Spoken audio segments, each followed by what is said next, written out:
Oy! Nagulat ako ka.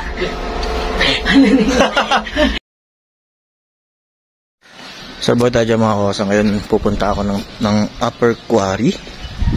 Para mag-shoot ng sideline. Alam niyo naman, sa sideline ako lagi. Siyempre para hindi naman puro work. Meron ding sideline na parang yung gusto kong gawin talaga. Kasama ko si Bin. Dala ko ng camera sa mga gamit. Saka tingin ko may mga pupuntahan kami ni Bin mamaya Si Bin nagbablog o hinahanap niya ako, nagtatago.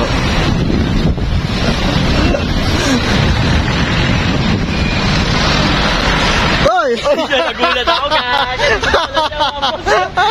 May video na ako ni Bin bibili ako ng itlog ko Loko si Bin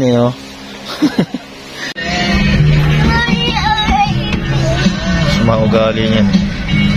Makakusan dito na ako sa upper quarry, kasama ko si Bin na paksamang ugali. Siya talaga yung masamay ugali, diba? Ganyan naman mukhang sa turning point sabi dito din sa turning point magkita-kita. Kaya antayin ko lang kung nasan yung therapy natin.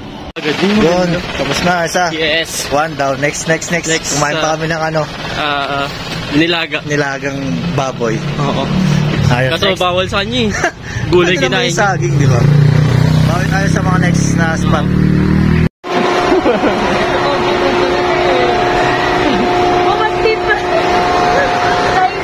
For free. Oo. Let's go. Sa mo guys, mabilisan sa ito. Okay guys. Ayan. Saan ba ako? Dito na lang sa gitna. Ay, ayaw ako tabihan. Ayaw ako tabihan. Hi. So, ayan, nandito tayo sa...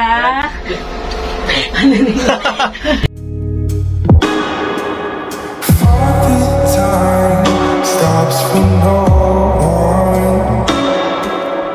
Mother Nature raised a new sun.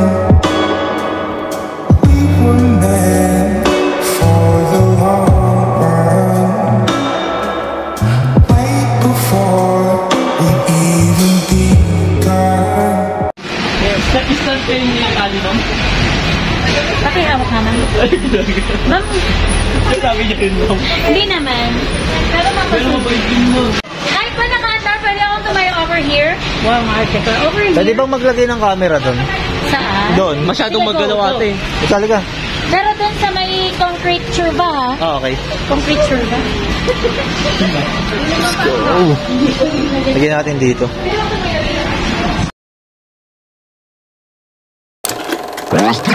Basta